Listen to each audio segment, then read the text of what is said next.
Hi folks, Florida Man here. Today it brings me great pleasure to bring you the video recording of my chat with Flair, one of the two creators of the Imperial Diplomacy map that I have been playing most recently. You will already perhaps be familiar with my own game on the Imperial Diplomacy map if you are on the Patreon, but if not, this is my return to diplomacy after a break variant game. And so it's been a lot of excitement for me getting into a new map while getting back into the game of diplomacy generally. I hope you enjoy. This video is part 1. Hi Flair, good to see you. Hi there, I'm glad to be here. I've been looking forward to this a lot. Oh, likewise. Nice to finally meet the person who worked on this map that we're playing on, and also GM'd a game that I am playing in. It's been a great experience having you along so far. It's just really fascinating seeing the community grow and all of that. We have reached a stage which I did not expect. I love that I think you guys are attracting more and different people into diplomacy by creating this online social media based community that mostly works through Discord. Yep, it's been a lot of fun so far. Meeting a lot of people I really enjoy talking to. It's been great, and I think this game, which we're gonna talk about, really allowed me to make some friends I've learned to enjoy a lot. Well, that's really nice. It's like they say. It's like they say about things other than diplomacy. It's not whether you win or lose; it's the friends you stab along the way. Exactly. Wait, hold on. maybe I heard that wrong. I don't know. Maybe it's possible, but we'll have to see. I think this game might show us. I don't know if there's anything you would like to share with the audience about the story of this map before we get into the game. Yeah, I mean, if you're cool with doing that as well, I can just do a quick summary of how the map came to be. So, what made you interested in this time period? So I think when I and Militia started making this map, we were firstly considering doing the Renaissance, 1500s, but we decided that there was just too little colonial action to make that happen. So we gradually tried to move through the time periods and find a period where there was colonies, but we didn't want to go into areas that different world variants had already covered, which is why we, at the end, found 1642, which had some very interesting anomalies, like Dutch Brazil, the Ming Chain War, the Polish colony near Kurl, and so on. There was a lot of very interesting historical places that we could make into good gameplay. Makes sense. And how well do the powers in North America correspond to real history? I'm curious. Those are, of course, a bit hard to generalize because, for example, Inuits are, of course, one of the bigger people that we have heard of. Okay, wrong wording, but it's a bigger people. And the Sioux is, of course, also quite well heard of.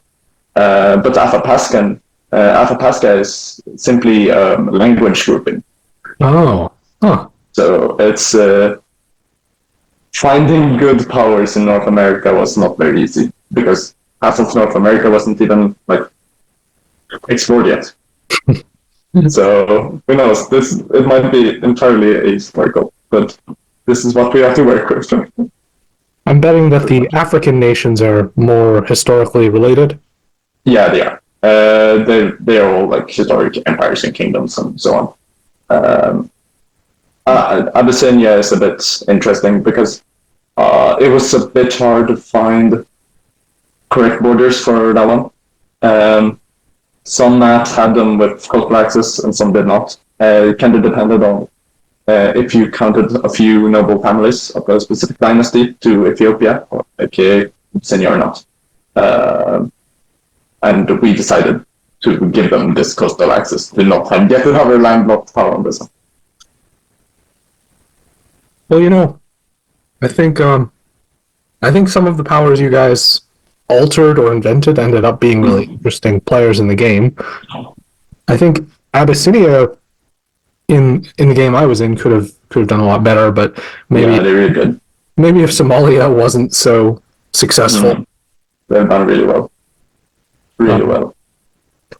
But they're starting to stabilize a bit, and Poland is dragging ahead, which Poland is a strong nation. What can I say? Maybe it's a bit too strong. But yeah. I will take a look at that for you.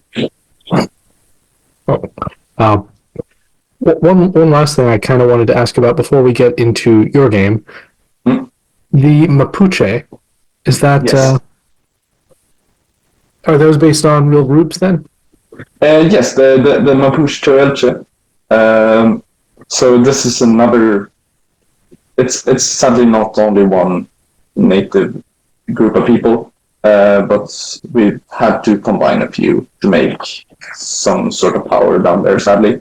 And one of them is the Tehuelche, of course, who's further down in Argentina.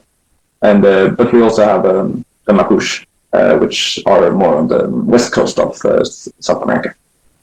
But sadly, it was very hard to find like anything for South America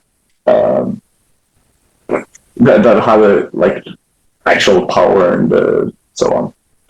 So that's why there's only one regional in South America. It was very hard to find anything to put there, pretty much. Interesting. Yep. No, but there's been some discussions in general about South America. We've been considering adding yet another power in South America because I found another people that could be quite interesting called the Aymara, located in today's Bolivia. So that would break up the Spanish holdings. So maybe it's not that good, but it's an option I've been considering at least. Well, maybe if you do a different time period, you guys will be able to go to pre-Columbian arrival or something. Yeah, I think there's a very fair argument for trying to do pre-Columbian era maps, but I think the big issue with that is that the board will not be very connected. Mm-hmm. Right now, even though, for example, the Mapuche and Mughal are nowhere near to each other, they have reasons to talk, right? Because Portugal, for example, are right next to them.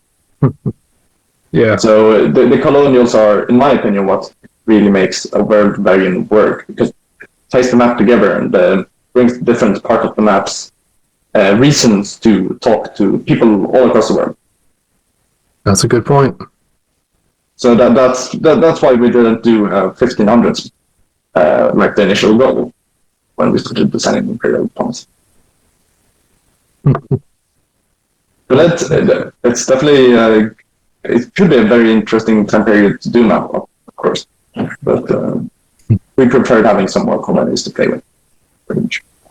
Well, it makes sense. It's been a lot of fun seeing how the colonies and regionals end up working with and against each other. Yeah, for sure. I do have to agree. There's some very... I really like the colonial action in North America. The Caribbean.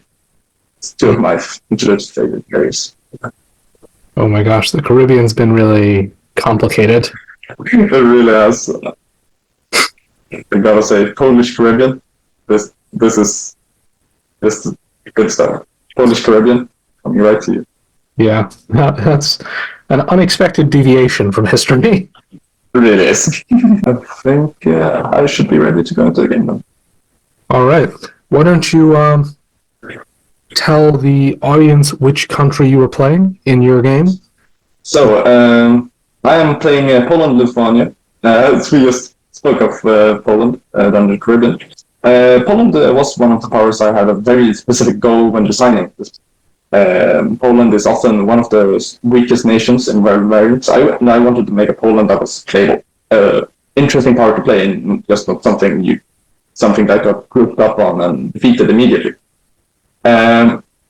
So when I was doing this research about Poland, of course, I found out about these colonies that they tried to establish. And I therefore decided to first pick this nation later, because I just found this dynamic of having three centers of power very interesting. Of course, first, we have our European holdings of 5 centers, which is quite a lot. We are one of the most dominant powers in Europe. In addition to that, we have a very small colony in West Africa, and a supply center called St. Andrew Island, which is on the Gambia River. Lastly, we have a New Curland in the Caribbean, as we talked about earlier, which is today called the Tobago Island. Many might recognize the name of. Yeah, exactly, right down there. So I suppose I should get into my initial thoughts of playing this power. Yes. Well, so my general philosophy as this regional power, pretty much regional power, but with 2 colonies, is that I need to make sure that my colonies can offset my higher wind condition.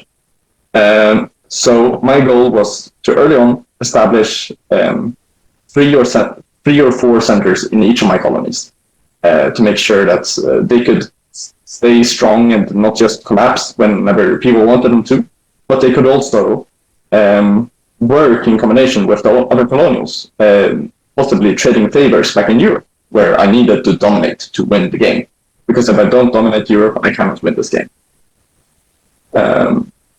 You have also attempted, of course, playing a bit of colonial, which you maybe get into another time. But what do you think about the approach of playing a colonial that way? I think your approach was probably the ideal one for Poland in particular, which has these colonies that are utterly disconnected from the main Polish. Far away. Yeah, it's kind of crazy to think. This is part of why people were joking about, what? Why does Poland have any colonies at all? Yeah, yeah, it's not very expected. Yeah, it's surprising, but I think actually the way that the Polish colonies are handled ends up being pretty essential. Yeah, they really are. They are core to the gameplay in both of the regions, I think. And in my game, I played as Portugal. I think each of Portugal's colonies is important, but if Portugal loses one of its regions, if you lose the Southeast Asian island colonies, I think it's definitely still possible to win as Portugal. Yes, absolutely. I do have to agree with that. And I'm not sure if that's the case for Poland. It would be very difficult. I do have to agree, because the 5-center regionals already have a very high win condition. And Poland has an even higher win condition. So if they manage to lose even one of their colonies, that makes them far weaker than just a regular regional. What you need to do with your 2 colonies is you need to make sure that they're alive and can offset your higher win condition, right? But as Portugal, as you mentioned, playing a big colonial is all about moving your resources around the world, making sure that you can invest where you are winning. And if you lose a small colony, that's fine.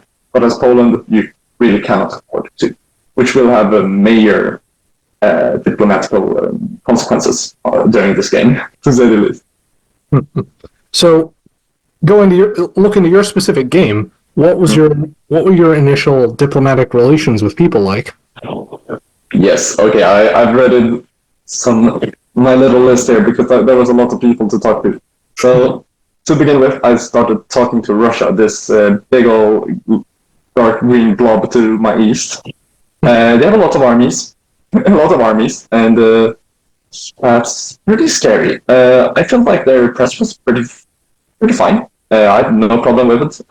They were quite communicative, responded to my questions, and so on.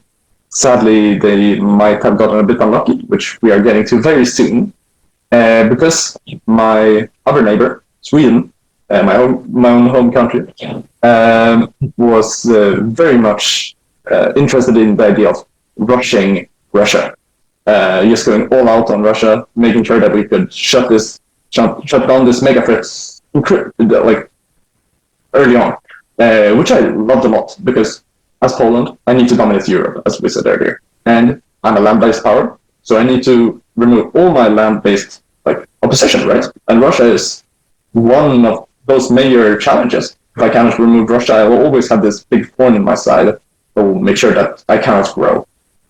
So when Sweden came to me and said that I'd like to attack Russia, I was in.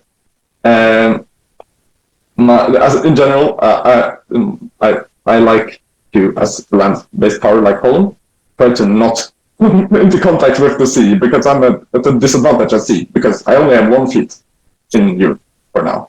So if Sweden wanted to be my fleet, go ahead. I'm perfectly fine with that. So the other neighbor I got is of course Austria, this little brown power right next to me. They had a really solid press, honestly. Like, they were very clear with their intentions, and we were eyeing this three-way alliance with the Ottoman Empire, the dark red power to my east, or south, that's not east. I think I could have really have ended up allying for a long time with Austria, because they don't have a very easy time to attack me, because they need to focus on the south. But yeah, I think there's one far more important neighbor, though, being the Ottoman Empire. The Ottoman Empire is, of course, what the power you have interacted with as well. What do you think about the Ottoman Empire as a power? As a power? As a power. I think the Ottoman Empire is one of the most interesting powers on this map, but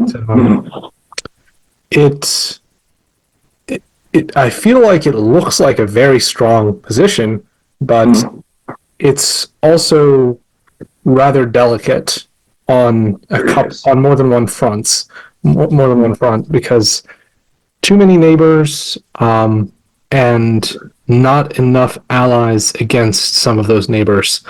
Like the Safavids, their only real threat besides the Ottoman Empire is the Mughals.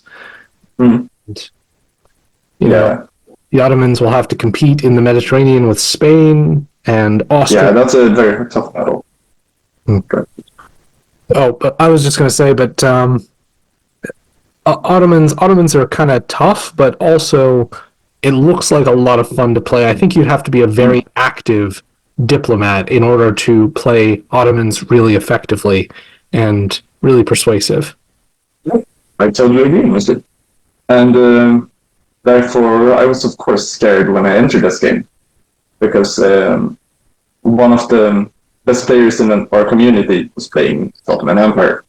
If any one of you guys have watched the video Perygl made about revolution diplomacy, some of you may have not remembered our very dominant Russia in that game, which was played by the same player as this Ottoman player. And I was terrified. So it is. The first thing Salt said to me was, "So I know you're terrified, but please, can we cooperate?" I've been very audibly presenting that opinion, of course. Because it's fun. But honestly, we really just got into cooperation really quickly. Because I think we both realized how strong this alliance could be. So my first real point why I really wanted to ally the Ottoman Empire was that our border was insanely easy to defend. We had two narrow points of possible conflict due to the way the central part of the Balkans is. I don't know if you can zoom in on that part. But basically, there's a big chunk of non-supply centers in that area, and which might make progress slow against each other. So it just made it easier to collaborate with this power. Next point was that it was very easy. There was a lot of mutual targets that we could work against. Ooh, are we getting the zoom here? Looks like I can zoom. Oh, how nice. A little bit. A little bit, that's fine. So basically, we have the three mutual neighbors that we could just start off the game with attacking right off the bat, bringing an explosive start to both of our games. Being Russia, of course, being a power that I and Sweden have already talked about attacking, so it seems pretty natural to bring the Ottomans in on the front, right? Absolutely. The next one is Austria, a power that cannot really attack me, or they can, but it's not like incredibly easy for them. And I'm a bit more dominant land-wise than Austria, so we could together possibly attack Austria as the Ottomans can come in from the Mediterranean, shutting them out from that part of the Balkans. And the last power we could attack together early game was Bernu, this light yellow power in the middle of the Saharas. Because I'm a colony, right? Yes, so right here. St. Andrew Island. Yeah, exactly, St. Andrew Island. So basically what I wanted to do here was I wanted to make sure that I can stabilize this little colony in Dakar, St. Andrew Island, and the Great Fulu. Mm-hmm. Basically those three supply centers in that little bundle. And then I and the Ottomans could together push into the Saharas together. So we could work like almost all of its fronts together for this very aggressive lines. Which is my preferred place. I play very aggressively, and I prefer to not back down. Makes sense to me. I mean, and it sounds like you have the great basis of an alliance with the Ottomans, really.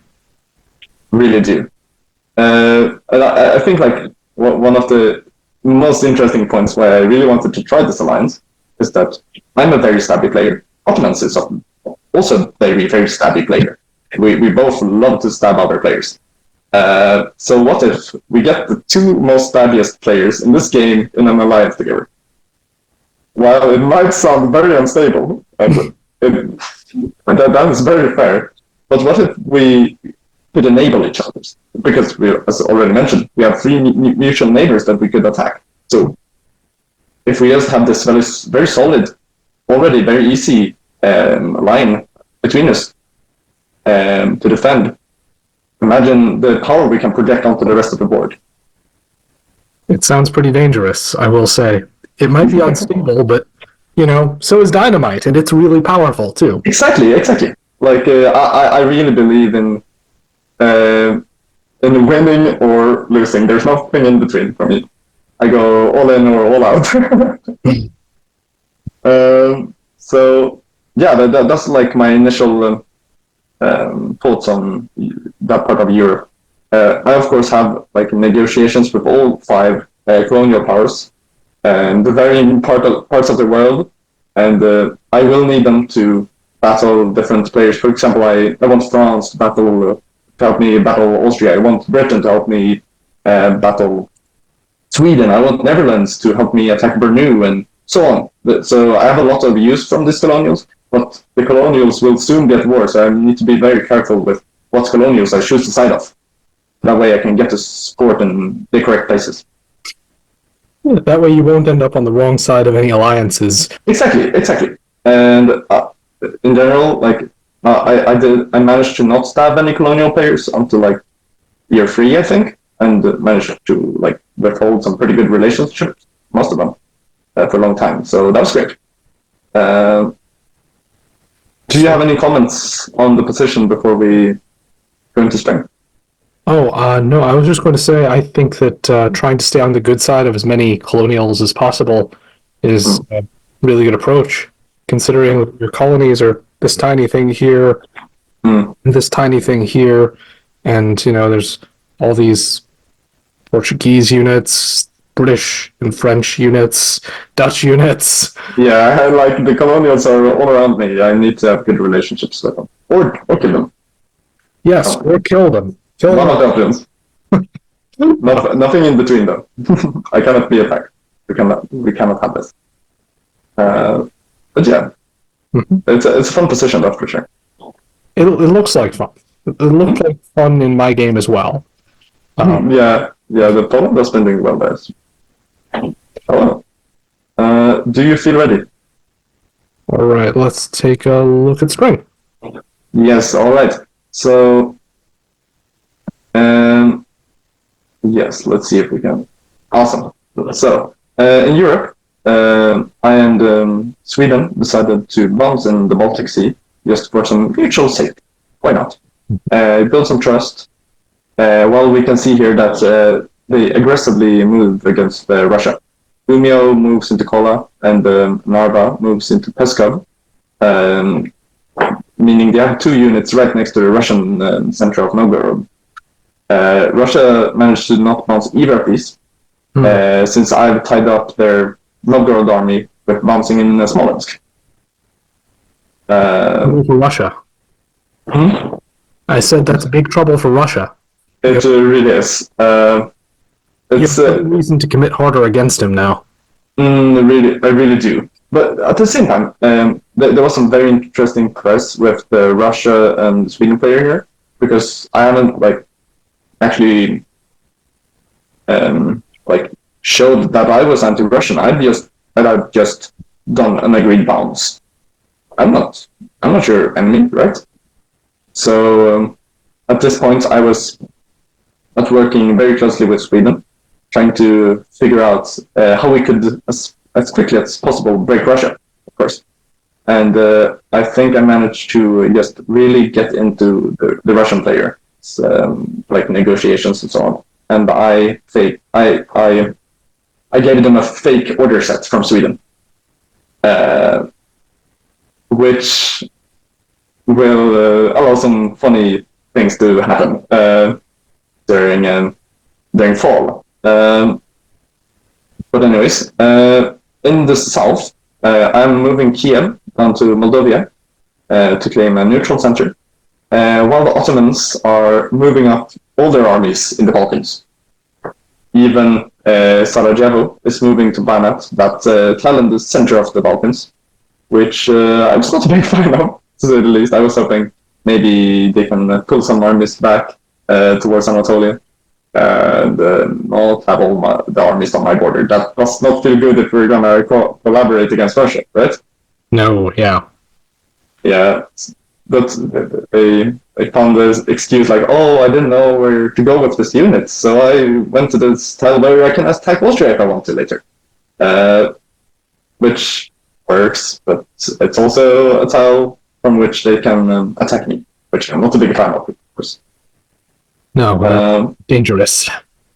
It really is. The rest of Europe went so far. I so far only have good friends, except for Russia, but they don't know that yet. They think we're best friends here, and we're gonna kill Sweden together. Of course. Of course. Gotta kill Sweden. Can't have those. And the other parts of the world, specifically in my colonies, Africa is Africa is going quite smooth. I had this agreement with Portugal, the Dark Green power, that he would walk into Beak Nouadhibou, which is the tile they move from covert. That way they wouldn't actually threaten my 1 century colony, which they very nicely decided to agree on. I'm very happy that we did, because that ensured the safety of my colony the first year. Very valuable for Poland. Yeah, for sure. Because in this area, there's two neutral centers which Portugal can go for, both which are directly adjacent to the Polish colony. I had agreed to give them, due to them just nicely moving to Bay of Nouadhibou, I I will like I said that I would agree to give them the car without bouncing them there and just letting them be. You can grab your dots. I take my dots, and we can move on safely from this. But as I mentioned earlier, I really want to consolidate those 3 centers, right? So we might have to do something about the Portuguese later. Might need to be some backstabbing later. We'll keep it quiet. How are things in the Americas for you? So in the South Americas, I managed to persuade Spain to let me have Caracas, a center on mainland South America, instead of going up to the island straight above New Curland, Barbados. So I was very happy with that, because that meant I could safely establish my colony up to 3 centers, which would mean I could already establish my, or complete my goal, rather, of having 3 centers in each of the 2 colonies. It's a very strong beginning. Yeah, it's all I could wish for. That's really all I could wish for. I wonder if there's anything else I'd like to comment on in the rest of the world. Sadly, I think if we're going to talk about the entirety of the world, this is going to take a very long time. You don't have to comment on the rest of the world. I would just suggest any noteworthy elements that you think the audience is going to want to pay attention to. That makes a lot of sense. Any big events? I see Russia is moving almost everything that they have south. They really are. Yeah, they are. Russia is moving everything south, trying to get as many neutrals in this Central Asian area, including which will of course bring them to neighbor a lot of new powers, including the Persian power called the Safavid, this cyan-ish power, the Mughals, the India power, being this goldish, the Ming, the light green China, and the Qing, the light red China. Russia has a lot of neighbors in this variant, which hopefully balances out the fact that they start with 10 spy centers, similar to the Ottoman Empire. I think it definitely balances things out. Yeah, it really does. It's a lot of ground to cover, that's for sure. Some other world variants have Russia at like 18 centers, and that looks terrifying. I'm not. Yeah, that seems a lot stronger than the Russia we have, but it's going to be really interesting to see how Russia's game pans out. Of course, they are getting invaded by at least me and Sweden, for all I know, this early on. But we'll have to see if anyone else wants to join in on our fun. There are so many potential challengers. There really is, and at this point, I'm talking to a lot of these Asian powers and trying to hey, wanna join in on our Russia killing action? You could have a lot of fun. Sadly, most of them, except the Safavids, the Persian power, are not a big fan of it. They prefer to stay in Asia, do Asia stuff, and maybe later kill off Russia, which is very fair. Russia is far away, but you cannot let Russia be, I think. Yes. Too long. I tend to agree. If you let Russia be too long, if you're Qing, then you should expect to become part of Russia's lunch. And yeah, for sure.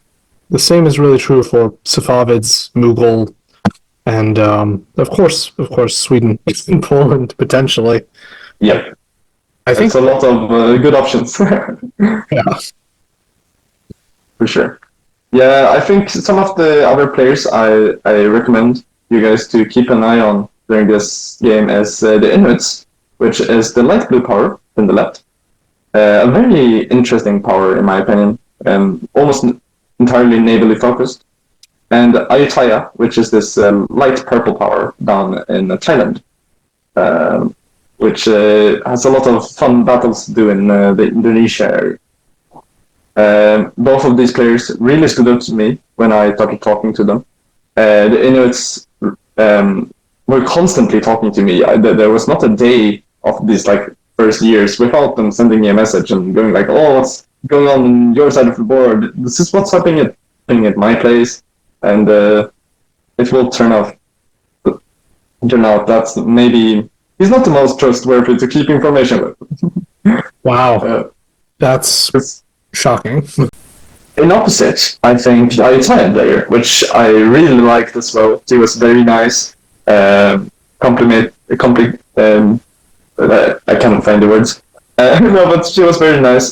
We had a lot of cooperation during the game, as we managed to share a lot of information about the Spanish, Portuguese, and Dutch games, which was very interesting. As she was battling them in Indonesia, while I was battling them in South America. It was a very prosperous relationship, I'd say. Kind of fascinating that you found opportunity to engage in collaboration with literally the furthest player away in the entire world from you. Yeah, that's actually very fair. They are like one of the furthest away players on the map for me. Yeah, no, but I really think that's what makes world variants interesting. In combination with colonials, there's always reasons to talk to everyone, which I really like. And when there's nice players at every side of the world, why not talk to them? I think that's very good reasoning, and I think that the fact that you and Ayutthaya managed to have a productive relationship is probably a testament to both of you and how much effort you're both willing to invest in this particular game. Very fair. Yeah, this is probably the diplomacy game I've put the most effort into in a very, very long time. I often do not play diplomacy nowadays. I'm mostly a game master for variants and such. I find that a lot of fun. I'm of course the game master in the game you're playing in, Imperial Diplomacy, and so on. It's a lot of fun to be a game master. But the time we're playing. Anyways, I think we should be able to move into fall. All right, let's go to fall. So yeah, awesome. So, if we can zoom in on Europe a bit here, because I think that's the main interesting area here. So, honestly, everything is going like expected. As I mentioned earlier, I did leak a fake order set to Russia. I made them believe that Kola would be supported into Novgorod, and they supported Novgorod to Kola to counter that. But instead, Sweden goes into both Novgorod and Arkhangelsk. Wow. Both moves unsupported, and both succeed. That's amazing. That's a real disaster for Russia. That's the worst possible outcome for him. Yeah, it really is. And they weren't super happy with it. Have a gift for understatement. Yes. For sure. No, but it really was the start of the fall of Russia. And it came very early on. Of course, I and Sweden were not the only ones to attack them. If we look down in Persia, we can see that the Ottomans and the Safavids are collaborating in the Caucasus. Yeah, exactly. They are. We can see that Safavids are actually supporting the Ottomans from Georgia into Circassia, kicking Russia out of a potential neutral supply center. So Europe is a disaster, to say the least. They're doing pretty well in Asia, but Europe is not looking friendly to Russia, that's for sure. Oh, yeah. I see that clearly the Qing aren't trying to attack them right now. They're as neutrals. And the Ming tried to compete for a neutral with Russia, but the Russians had more strength. Yeah, I had totally forgotten about that. That's a very interesting move, actually. Yeah, true. That's very interesting. Because the Ming could have gotten for all those neutrals in the Tibet, but they chose against it. Very interesting. Very interesting indeed. So we'll have to see the fate of Russia here. But Europe doesn't look that stable, that's for sure. Maybe Russia. I would not want to be the Russian general in charge of managing the Western Front. Yeah, very fair. I think the East is fine for now, but the West really isn't, after you lost 2 home supply centers the first year. I mean, the Western Front for Russia is Moscow now. It's Moscow. Yeah, it's Moscow.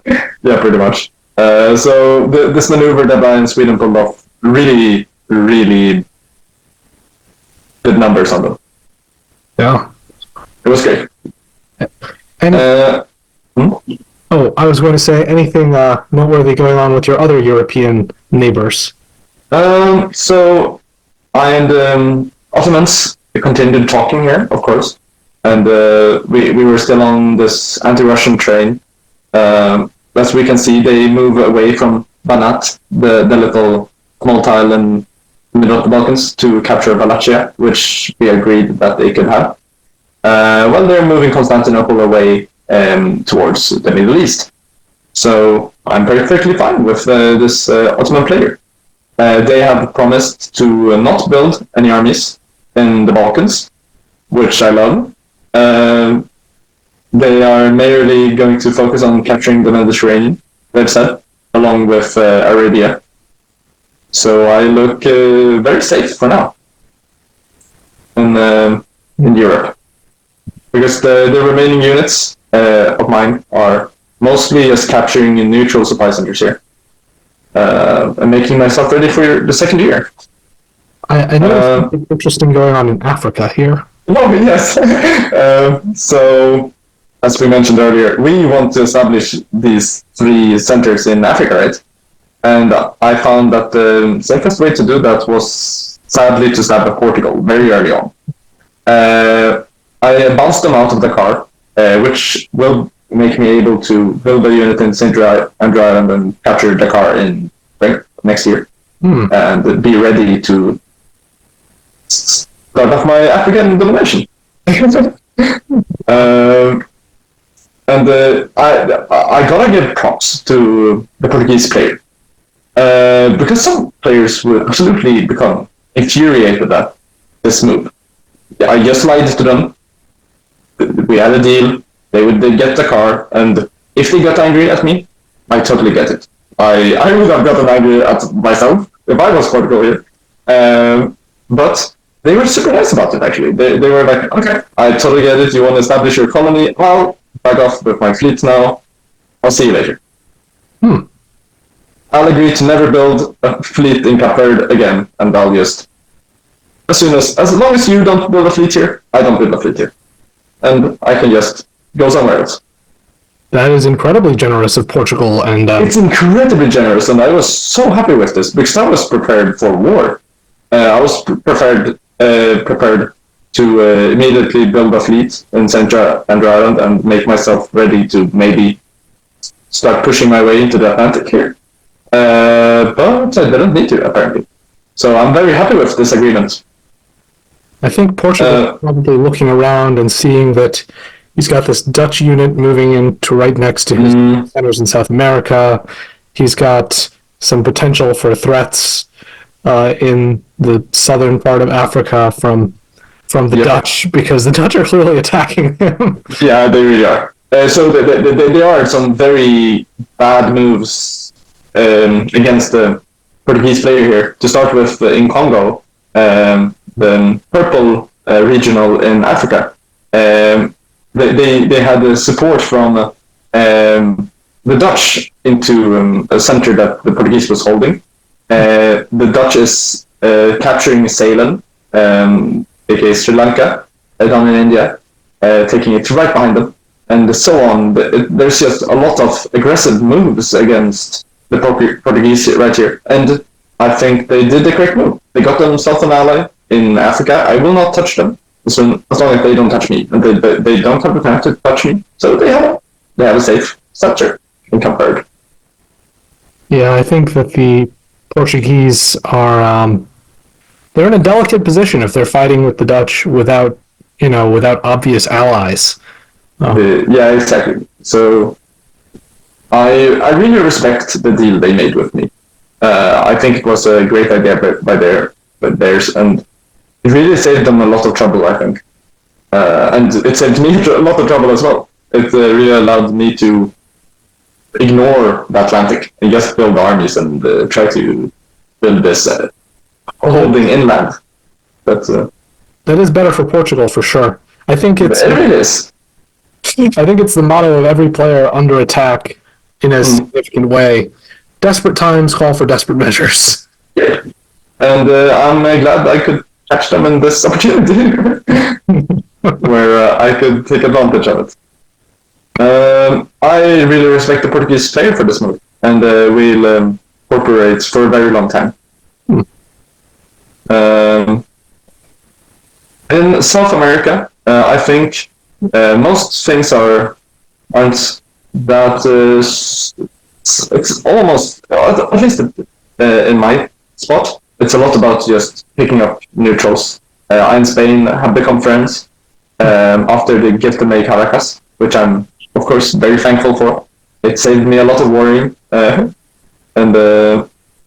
so on. But there is one thing we need to pay notice to, which is going on both in Europe and in North America, which is something I actually forgot to mention during spring, because the French decided to move all out against the British turn one. As you can see in Europe, there's a French fleet in the English Channel. Yes. But they are also in Massachusetts Bay over in America and so on. So they did this very aggressive opening, trying to deny the British player as many centers as possible. That's why they couldn't consolidate their power. This seems like a dangerous choice. It really is, because if I'm not incorrect, I believe the British got more builds than the French this year. That makes sense to me. The British. Yeah. The British, let me see. I mean, they start out with the same number as the French, but I think that the French units are disproportionately located in just Europe and this low area in North America. Yeah. I think Britain has more opportunities just with the distribution of its centers. Absolutely. Although it's also harder because... What were you going to say? Exactly. No, but exactly. I was going to back up what you said with, like, it's harder because Britain also has more spread out colony. Yes. What's this thing doing in India? How can it... Yeah, for sure. That seems a bit hard to hold, in my opinion. Might be redone for the next version of the map. We'll have to see. No, but this French-English war will be very interesting to see, in my opinion. It will change the flow of the game in a major way. And it really does complicate my diplomatic situation as well. Because I was hoping to ally both the French and the British in the long run. As I wanted them both to help me fight such targets as Austria, Netherlands, and Sweden after I had defeated Russia. But as they're in war now, I kind of need to decide the side, because if we go over to the Caribbean, I'm neighbors with both. Yeah. So there's this situation where they really want me to decide who wins the Battle of the Caribbean. But I don't want to decide. Not yet. Oh. I can't do this yet. Because I need to see if I need the French or the British more. Pretty much. So I'll try to stay neutral for a little bit. But we'll have to see how that goes. I'm considering if there's any other interesting moves of this fall season. There's some interesting stuff in Africa, if I'm not incorrect. Oh, yes. That. Let's see what's happening here. Yes. So sadly, there was some suboptimal moves from the Adrian player. They were a quite new player, and they only managed to pick up one center the first year, which is catastrophic. They didn't manage to pick up both of those northern neutrals. Sorry, for reference, Adrian is this medium blue power in Africa. Exactly that one. So they didn't manage to pick up both the guaranteed dots in the north, but they also attacked their own holding units. That way they couldn't progress in the south.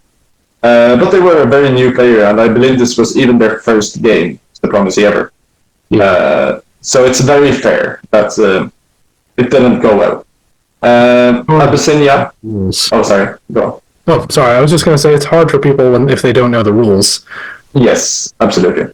I believe there was some confusion about the difference of a supply center tile and a non-supply center tile or something like that. If I don't remember incorrectly, but anyways, we also have this brown power in Africa, which also they only managed to pick up 2 centers, which is also not optimal because they decided that the center of Darfur, which lies in the middle of Abyssinia and Bornu, yeah, exactly, thank you. This little rectangular tile should just be gifted to Bornu, allowing Bornu to double while Abyssinia is only going +2, which I really don't like because I want to weak Bornu, right? So that I and the Ottomans can swiftly attack them, hopefully dominate Africa. But the strong Bornu, this is not good for me. Not good at all. Might complicate my future African campaigns. Yeah, you can't have strong regionals when you're a colonial. Yeah, exactly. Especially when it's a one-center colony. It makes it a bit too dangerous. But we'll have to see if I survive in this little pocket of. Another thing, just a small thing that I noticed is that the Tokugawa here are being attacked by Qing. Yeah, that was a very unfortunate line of events. To say the least. Qing went into Oriental Sea the first turn, which borders a total of 2 Tokugawan centers, that being Japan. And they completely misguessed. And Qing got into one of their home supply centers. Yes, it's very, very, very bad luck. Yeah, it's very bad luck, especially since that Northern Fleet in Tsugaru Strait, I think the tile is called. Yes. Didn't manage to capture the neutral, which it could have grabbed. Yes. Oh. Very unfortunate. It's really clipping Tokugawa's wings when this is, I think, actually a quite formidable island power. For sure. Yeah, if Tokugawa managed to establish their control of the North Pacific, this is a very dangerous power in my mind. I think so. Honestly, I think that Qing is naturally not quite as strong as Tokugawa, but with this early advantage... Yeah, maybe they could change the tides here. I think. Very interesting, for sure. Yeah, and we also see Ming, of course, the light green China, moving up their fleet into the East China Sea, which is adjacent to the Tokugawan holdings in Mani. The little. Oh, I was just going to say, so this might not just be a Qing venture. Yeah, it surely seems like there might be some allies on Qing's side, which is very unfortunate for our Tokugawan player. One interesting fact about the Qing player before we move on to the next turn is that the Qing player, they decided they want to do something different this game. So they decided for each of the other players, they were going to roll a 20-sided die. If they roll the 20, they are best friends. They're gonna try to be as good friends to this player as possible. While if it was a 1 or anything around that, it's gonna be their ultimate rival that they need to take down. So they really want to spice up their position a little bit. Which must be destroyed. But it might not be been the optimal choice, but I think they mostly did it. So. Wow, which, I respect. That's crazy. That's really interesting. It's an interesting spin. For sure. Sadly, this Qing player will only play for 2 years, I think, before they want to substitute. But and this player is very competent, which I'm not very thrilled about.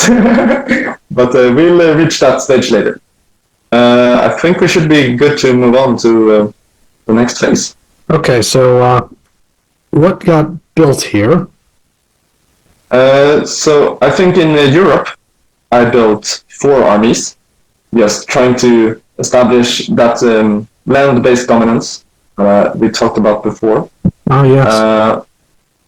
Oh yeah, this map doesn't have the new units on it, but I'll talk through my thought process here. So I'm building armies in everything except my central supply center, my capital Warsaw, if I'm not incorrect, which will allow me to attack both to the west and east. Should Austria be worried? Maybe. Should they? Who knows? I'm allies with Ottoman for a reason. No, but this we'll have to see. Colonies. Yes, in the colonies, I decided to build army in Africa to uphold the deal I and Portugal made of none of us building a unit in that area. Being a man of honor. Well, of course. As you have seen, I'm very much a man of honor, and I would never lie to my allies. I won't turn my back on you. After this game, you will see that I'm very trustworthy. And in South America, do you build anything? Do you get a fleet so that you can break the tie between Britain and France? I do build a fleet, but not to break that tie. I do build a fleet, but I might need to invest my units elsewhere. At this point, I'm considering if I should attack the Dutch player, who almost went plus 16. Oh my god. I believe they went plus 15 the first year. This map has having orange.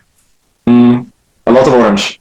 They did very well at managing to pick up a center with all of their units except the one in Rwanda, one next to Congo, since it got captured. But they still managed to pick up a neutral with it, so they're neutral on that front.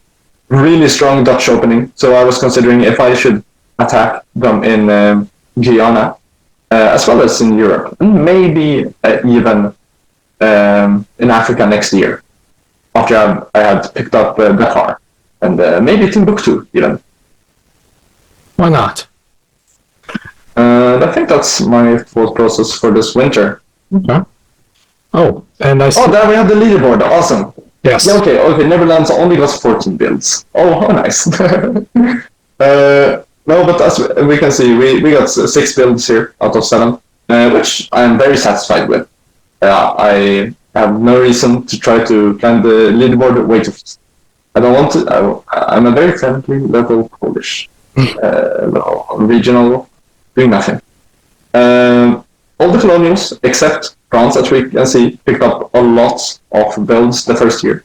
France only got 7 out of 12 builds, while Britain got 9 out of 12 builds, even though they were brutally stabbed by the French. It's almost like stabbing someone in year 1 isn't a good idea. A bit like that, yeah. A lot of it, I don't know. Going into colonial wars year 1 seems very risky, in my opinion. We'll have to see how this war ends up. It's a very interesting battle for sure. Really? As I'm of course very happy to see, Russia is towards the bottom of the list, only going +4 centers, which I think is perfect. I'm very happy with this. Russia. Yeah. Let's see what we do in fall against this menace. All right. Is this the builds? Yes. Now we actually have the builds. Okay, awesome. So I did all those builds I named. I think the Ottoman builds are very interesting to look at because they built in total 4 fleets in the Mediterranean. Wow. They built a fleet. Watch out. Yeah, exactly. They built a fleet in Constantinople, a fleet in Tunis, a fleet in Tripoli, and a fleet in Cairo. And Spain only built 1 fleet in the Mediterranean. Yeah, Spain situation. Which is not perfect for them.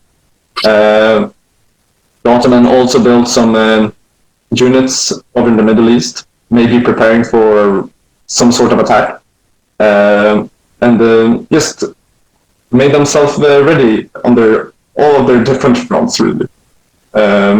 Looking forward to see how they end up using their units. I think if we move on to spring, they're going to have a way more interesting season than I. So if we take a look at Ottomans here, they do a total of 3 stabs. Not 1, not 2, they stab 3 times. To begin with. Oh my god. To begin with, we take a look at the east. They stabbed the Safavids, brutally going into Georgia, Dagestan, into Tigris, and Aswas, putting them in a position where they can pretty much guarantee at least one of the Persian home centers, and just really consolidating that entire area really quickly. Yeah, all the while Safavid is still attacking Russia. Mm-hmm. Yeah, they're attacking Russia still, and as we can see, Safavid actually built a fleet on the Caspian Sea, even, to attack Russia in Astrakhan. Wow. Which didn't pay off, sadly. Well, at least defend Safavid's capital. It really does. There's going to be some very interesting moves with that fleet later on, but we're going to get to that. Anyways, the second stab they did was against Abyssinia, or Ethiopia here. They went into the Red Sea and Suakin, just swiftly moving down the coast. They also went into the Arabian center of Aden, just really attacking those quickly, with the support of Bornu, but by the looks of it. Wow. This is going to be pretty bad for Abyssinia, especially with Abyssinia currently is trying to attack Ajuran as well. Yeah, it's definitely not what they'd prefer in this position, as they're already not very strong after year 1. But this is not the end of the Ottoman wrath. They are also stabbing Spain, of course. Why would they else build this many fleets? They're going after Naples as quickly as they can, and I think they might be able to guarantee it already this year. The Ottomans believe that one of their major points of expansions would be the Mediterranean, and dominating the entire Mediterranean is in their interest. It makes sense for them to think that it's possible, too, because if you just look at the way the map was initially set out, it looks like a big mouth that's about to devour the Mediterranean. It really does. It really does. I really like the geography of the Ottoman Empire at the start. It looks very like a mouth, really, just trying to swallow everything. It's good and they're gonna try to eat. That's for sure.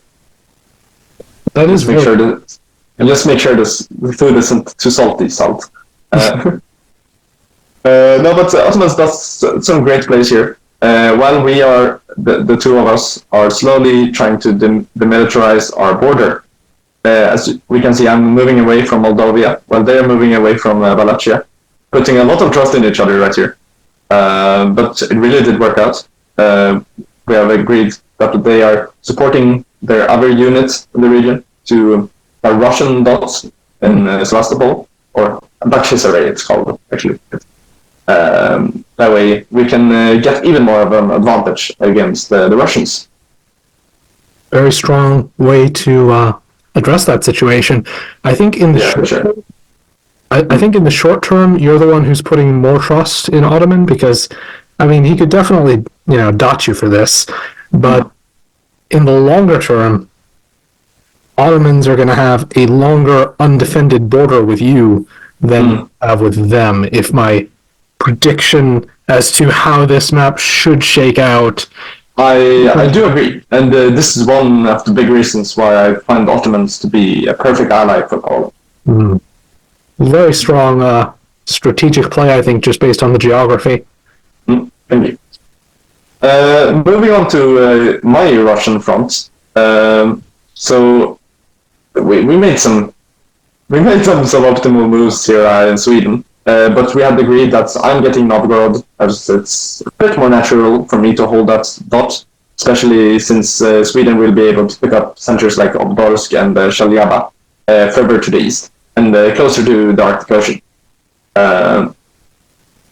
Or that's what I wanted to believe, at least, because I wanted...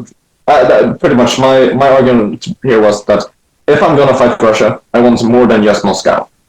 I need Novgorod to have a reason to help you against Russia here, and not bail Russia out.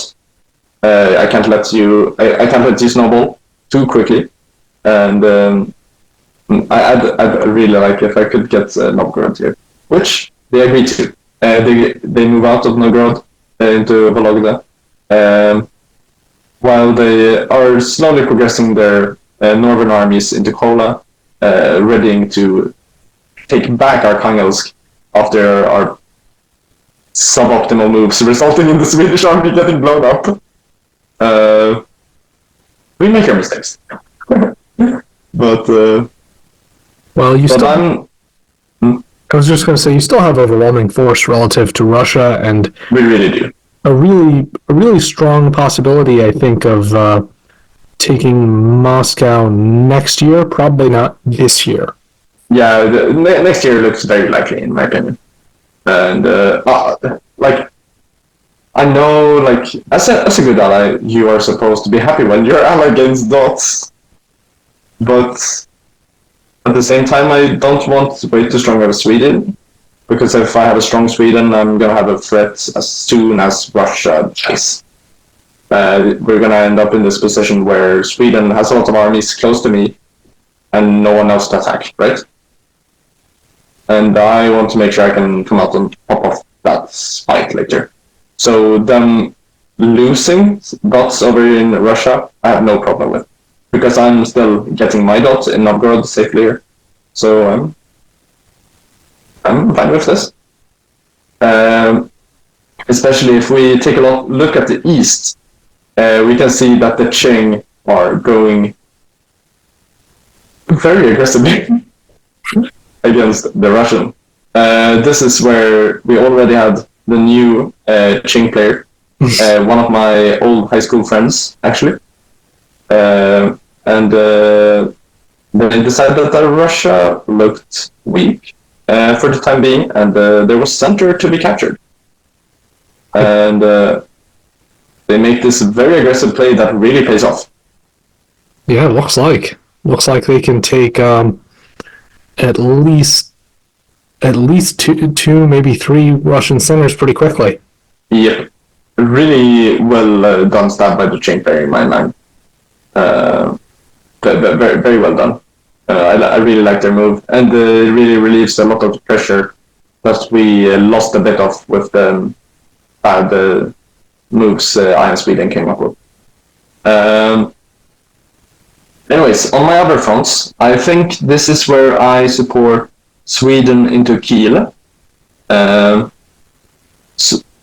Slowly working against the Netherlands here. Because the plan is that I get them into Kiel, and they support me into Bremen. That's a good plan. To just slowly build up our relationship in the West as well. Our goal is to make sure that Sweden can kick out Britain out to Norway and continue on to the British Isles. Getting them into Kiel is good first. This seems like a nice tight alliance right now. I hope it'll continue long into the future. Yeah, no, but like the Swedish player was a very loyal ally, and they really helped me. It helped us both kickstart our games, even though they had some tactical mistakes. But that's the kind of stuff that sometimes that's fine. We made good progress against Russia, and we'll probably be able to remove one of our neighbors quite swiftly, which I'm very happy with. It's an excellent start. Hi folks, Florida Man here with a small interjection. Just wanted to suggest, if you made it this far into the video, you must have liked it. I mean, you must have enjoyed it. So you should probably click the like button if you haven't already, like about 70 or 80% of the people who are watching, you know who you are. Go on. Now back to your regularly scheduled enjoyment. Next up is, of course, the colonies, right? Yes. Let's talk Awesome. So I think the most interesting of the two colonies here is the African one, actually. I talked so much to the Bornu player here. Because basically I wanted to see if I could peacefully lay my hands on Timbuktu. They were not a huge fan per se, sadly. But I, of course, also had Ottoman, who is also right next to that center. Timbuktu is this in the center, in the middle of my colony, Bornu and Ottomans. And I and Ottoman were considering if we should just support me in. That way I can now help them beat up the Bornu if we wanted to. But I and Bornu ended up doing a deal, which I think was a big mistake. Because basically what we said is, okay, we bounce in the spring, and then I get Timbuktu in the fall. Yeah. Bornu has no incentive to keep that deal. Yeah, pretty much. And as you can see, we did, of course, do the bounce, as agreed, but they also move another unit to be right adjacent to Timbuktu. I tried to build some sort of good faith to them, and at this point I just, okay, I won't challenge you. you can have Timbuktu after this spring, that's fine. I understand that you need it because it's quite close to you, and you need all the centers that you can get. But I'm just a little corny. I'll just defend myself from now on. No need to grow. I'm guessing you're going to have to do something about Bornu pretty soon. Yes. Because at the same time, I'm here. I'm right now trying to see if I can get the Dutch to help me and the Ottomans against Bornu in a possible stab. But the Dutch are a bit. They don't really want to commit, which is totally fair, honestly, because Bornu has offered them peace as long as they don't build any armies. And the Dutch built 2 fleets in Africa this season, so Bornu and the Dutch seem to be chilling lots of. So sadly, it seems like I'm losing some of my potential allies over here in Africa. I'm just glad I have Ottomans still, even though it seems like the Ottomans are indeed working with Bornu right now against Abyssinia. So it makes me a bit worried still. I think that the Dutch ability to fight Bornu, I think it's a big challenge for them, mostly because they can't trust Congo to leave them alone. And yeah, it's very fair. Especially in these early years of the game, they really need to try to establish dominance over the South Atlantic, I think, which they need the Guinea colony to help doing. Looks like Portugal is really establishing dominance in southern Africa. They are, yeah. They're stabbing, or not stabbing. They stabbed last year, but they're attacking Sosa here. And if we go over to South America, we can see that the war is indeed on. There's a full-blown attack on Dutch Brazil, with a fleet sneaking up to St. Marcus Bay, right behind those Dutch home centers. And Portuguese are not the only ones to attack the Dutch here. Noting, I think that the Dutch actually attacked the Portuguese first. Yes, that's actually correct. Yes, because they attacked them in Ceylon and in Congo. You are correct. Yeah. So Portugal is just retaliating now. Just retaliating. Very self-defense. Yes, subtitles.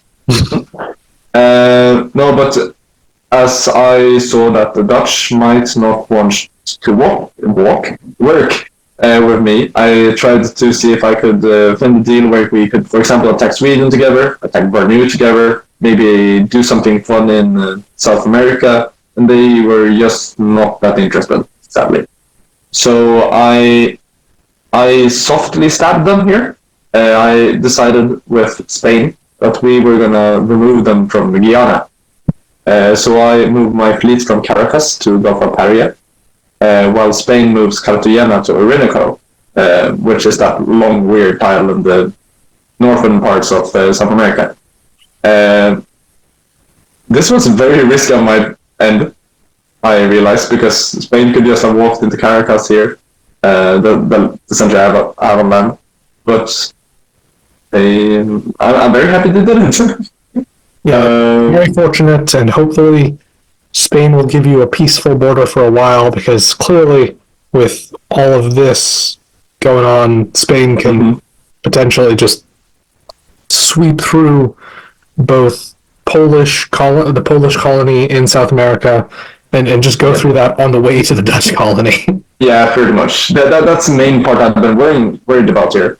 And due to this Ottoman-Spanish war, this conflict of interest of mine, where I need kind of to decide between allying Spain and the Ottomans, come up, where the Ottomans beg me repeatedly, please attack Spain.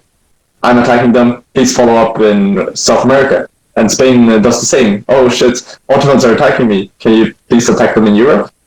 And I would like to not attack any of them. So this phase I'm actively coordinating with both, and we'll see for how long I do that. But for now, I remain friends with both sides. But I am very open about it. I'm very clear that I need to stay on the good end with Spain, because they decide the fate of my South American colony right here. And in the meantime, I cannot just change direction in Europe, boom, like that, because I'm all in on this Russian effect, right? So I don't want to give up growth for nothing. Yes, it's a difficult balance for you to strike here. Yeah, for sure. And the French-British conflict, of course, continues, and they both beg for my support. But none are getting it so far. We'll have to see if which side I support later down the line. Well, one good thing is that they're both turning their backs on you in order to fight each other. It really is nice. I do have to agree. Maybe they should watch out. Maybe. Let's see what happens in fall. Yeah, that sounds great. All right, let's see here. Where do we want to start? I think we want to continue with South America, actually. That's a good idea. Now when we're talking about it, so there's not like active stuff going, except that Spain does indeed hold their part of the deal. They support me into Perygl, which is great. I now have 4 centers in South America. This is unreasonably good performance. It really is. Yeah, I really didn't expect to get into that center early on. I was expecting to just go into the Caribbean early on, either tackling Haiti, the French colony, or Barbuda and Puerto Rico from the British. But it seems like the mainland is my path.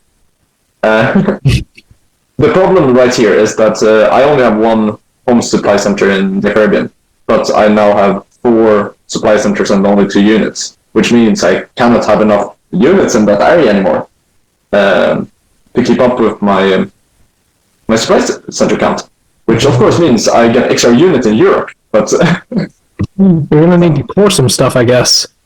Yep, that's a goal I have, and I'm trying to find all the space I can get to do it, but we'll have to see when I'll be able to do it. If we take a look at Africa, I actually tried to core something here.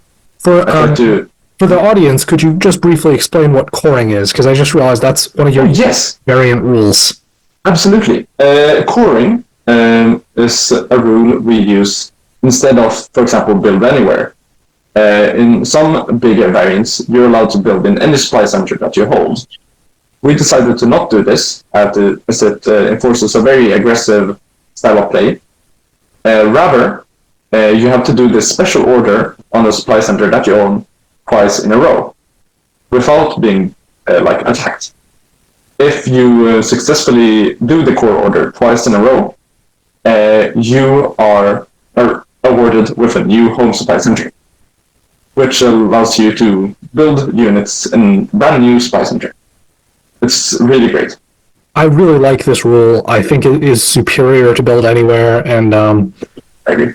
I think that the difference between this and the build anywhere kind of rewarding a more aggressive playstyle, as you pointed out, is I think that the fact that you can't support a unit that's coring, you can't afford to be tapped while you're coring. I think that all encourages strong diplomacy from the player who has these scattered colonial centers that you're going to need to core. So exactly. I really like that. Thank you. It's a rule we been inspired of from a couple other similar variants, but I really like the version of the rule that we are using currently. There's some other rules that we maybe should bring up later down the line. For example, the vassalization system. But I think it's easier to mention it when it becomes relevant. That's true. We'll also get to the ways of winning later. Yes. But anyways, the one we can mention is, I'm sorry.